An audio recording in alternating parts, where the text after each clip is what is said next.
Hi everyone, it is Monica here from TVandPopcorn.com, and I am here to discuss The Walking Dead. And right now we are on season 5, episode 14, titled Spend, and it was kind of gory and disappointing, and I guess you could say moving along now because, okay, the group is now in Alexandria in Washington, and they are now kind of getting familiar with their surroundings.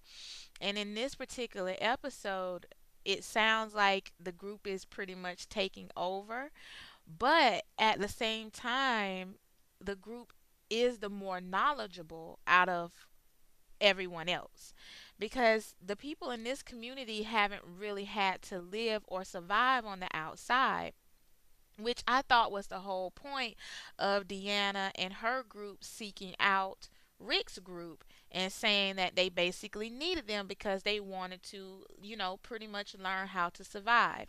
Which, true enough, when the living vultures, apart from the zombies, when they get wind that this community is here and that they're thriving as much as they are, then of course there are going to be issues and people are going to be trying to breach the walls.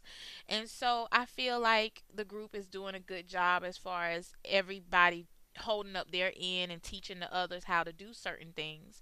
So we have this major issue coming into play right now, and I'm going to get to Noah's death in a moment, but I really wanted to talk about Father Gabriel, which really, I mean, ultimately seriously pissed me off. Like, I wanted to choke him myself. Seriously. What is he thinking? Now, this all started, and I had to rewatch it because I'm like, what in the heck set him off? It really bothered me. And so, in the beginning, what happened was he walked into, and it looks to be like a garage. They're doing different things set out of their homes and all that good stuff. So apparently Father Gabriel is taking on the role of being Father Gabriel in the community. So he's, going to be holding the church services or whatever to whomever believes in God, and you know how that goes. And so he's walking into the garage and he's standing at the podium and he put something under his Bible, which I couldn't really catch what it was, like a sheet of something. And then he looks over on the table and there's a note, thanking him for being there and that they're happy that he's a part of the community. And it was sitting on top of a bowl of strawberries. And so when he looked at it, okay, all of a sudden his anger just sparked and he goes and starts ripping out all the pages in the Bible. And I'm like, okay. Now let's fast forward here in this episode. Father Gabriel, then at the end we see him speaking with Deanna, and he's telling her how Rick's group does not deserve the paradise in which they are now living in, that they do not deserve the luxuries that Deanna is offering them, and that pretty much he was saying that Rick and the group are the devils themselves, and that they've done things that shouldn't have been done. And as Deanna stated to Father Gabriel, well, they were doing what they needed to do, to survive. Now, here's my thoughts on this, you guys. I'm thinking, first of all, Deanna is over this whole thing. She's orchestrating this thing. If she hadn't thought that through when they was following Rick's group, something's wrong with her. I don't even see how it could be possible that she would even remotely consider what Gabriel is saying to her without considering the fact that, okay, you had your guys following this group forever. They clearly staked them out, clearly didn't see them doing anything outside of the normal, and now all of a sudden Gabriel could come say what he's saying. That makes no sense. Also, Rick, like she did tell Gabriel, Rick on video clearly stated the things that they've had to do. He clearly stated his stance on their community when he first came in there. They could also see that Rick was so distraught that he didn't want to be a part of the community in the first place, but he wanted to give them a try. Now, this group did not come into the community by force. They was asked to, persuaded to. You see what I'm saying? So I'm thinking, how is this even coming into play? It's just really it makes no logical sense to me at all. Like, she should have shut Gabriel down, and at the end, and I'm hoping, maybe, I don't know, there's two more episodes before the season finale that I'm aware of, but I'm hoping that Gabriel's the one who ends up getting put outside the gates, because that's just ridiculous. And if anybody is struggling with their own, what do you say, guilt, it would be him. After all, you did leave living human beings outside to be overtaken by zombies because you wanted to protect clearly only yourself. And if you were really that innocent, why is it that none of your followers have survived and you are the only survivor, the sole survivor out of your whole church ministry or group? Why is that? So I feel like he feels he doesn't deserve paradise, but now he's projecting that onto the rest of the group, and that really has nothing to do with the rest of the group. And so something needs to be done about that. I don't know what. And I'm telling you, I'm holding on to the edge of my seats on this next episode, because it was really gory. I mean, even coming into it, okay, we're dealing with, and I'm getting the names right. I'm adjusting to these new people, you guys. So we have Deanna's son, Aiden, and his friend Nicholas. And make sure I'm getting the names right here. So Aiden and Nicholas apparently haven't been that honest either, and they have also caused innocent lives to be taken. Going through back and forth outside the walls by zombies, and so they're guilty of that. And we could clearly see that Nicholas don't give a frickety frick about nobody else but himself, which is why Noah ends up dead in this episode, which was so gruesome. And I felt like everybody else. I thought, dang, this is gory. And I've seen across the internet where it's been said that Noah's death was one of the worst, deaths to actually watch, which it was pretty gruesome. And I said this to my mom, who also watches The Walking Dead, and I asked her had she watched this episode, and she said, but you know what? Noah was, a thin guy. He didn't really have a big build, a big frame. So it kind of makes sense according to how he was built. So she brought that in perspective for me, and I'm like, okay, yeah, I get it. But it was really sad, and I really felt sorry for Glenn. I really did. And honestly, you guys, I know everybody's rallying saying, okay, we don't want Daryl to die and we don't want so and so to die. But really, Glenn has held it down. I mean, from season one all the way to where we are now, he has really been a strong character. And I really do hope they keep him on for the long run, because Glenn knows his stuff. He's known his stuff from day one, and he's actually also taught Rick a thing or two. So I really felt his hurt and his pain as he watched Noah being destroyed and taken apart by these zombies, because he knew it was not necessary.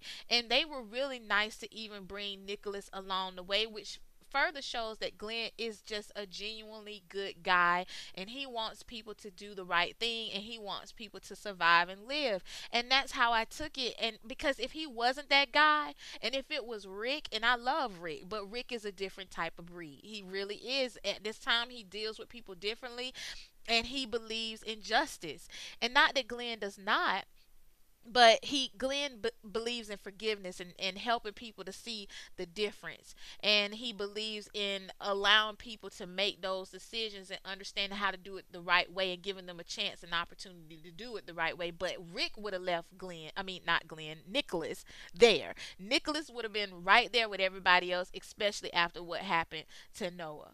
And I wouldn't have blamed it either way. So the episode here ends with Glenn and Nicholas and Eugene, who stepped it up majorly in a major way. They're coming back to the group. And right now they have another group member who's actually hurt, and she actually got hit on the head when the bomb blew up in the warehouse or wherever they were to get this device. And I guess they're having to work on the generator and all that good stuff. So there was an incident where the bomb had blew up, which caused Aiden to actually be killed, and eventually the zombies did get to him. But initially the bomb had blew him against a fence, and I guess you could say it kind of tore in his insides. He got stabbed with a lot of debris and all that good stuff. So they really could not save him. So I'm wondering how Deanna will react with that. And also, we're dealing with Abraham, who took over out there in the field when they're gathering materials out there to build this fence, or to, I guess you could say, make the fence stronger. It's talk that they're going to be expanding it.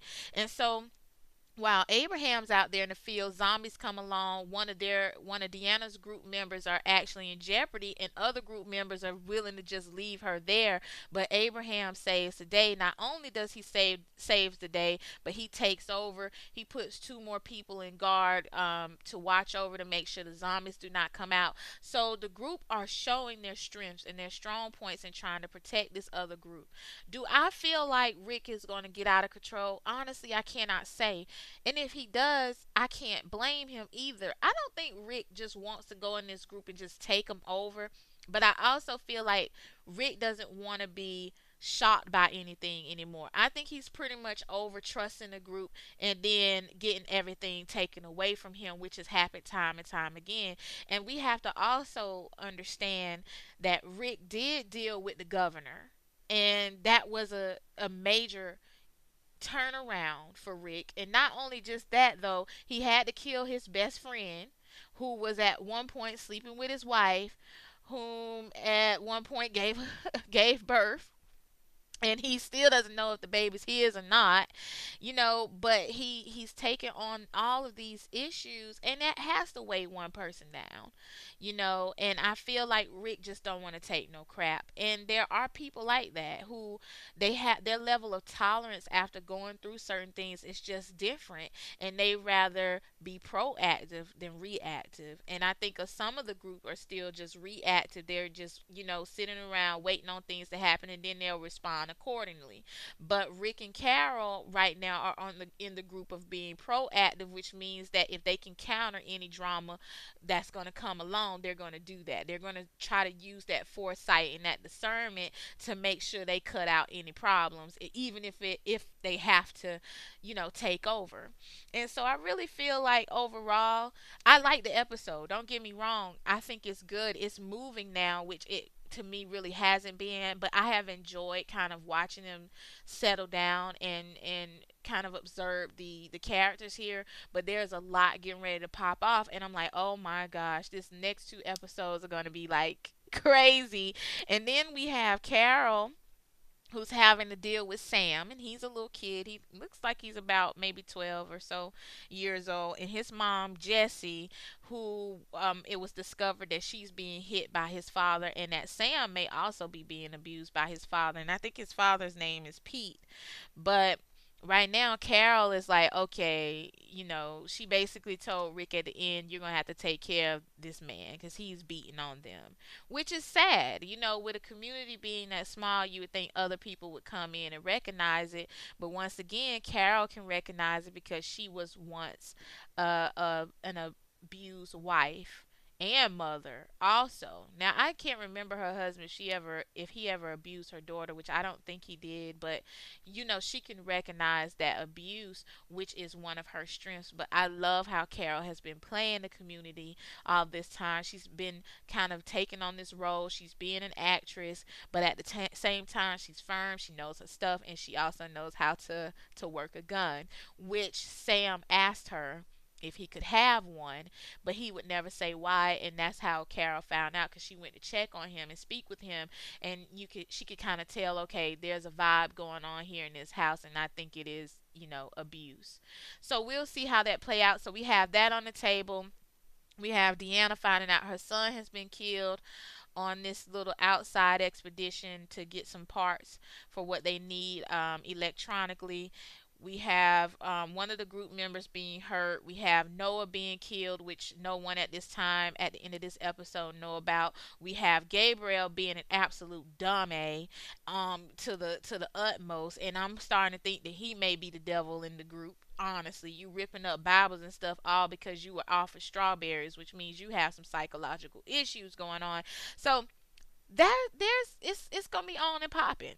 It's going to be on and popping, and I will be here to give my 2 cents of an opinion and review the next 2 episodes to kind of see how it goes. But I've been following The Walking Dead for a very long time. I'm really, really excited to actually be able to review it, because some shows are a little tougher, especially as the characters go on. And it's like, how do I talk about zombies? But I think I'm finding my groove, everybody. But once again, that's all I have here right now. I'm Monica from TVandPopcorn.com. You can visit me at any time on my internet home. And if you did enjoy this review, please, please, please subscribe to my YouTube channel. I would love to have you as a subscriber. And if you have any thoughts about this episode, do leave me a comment. I love to engage and hear your thoughts on the episode.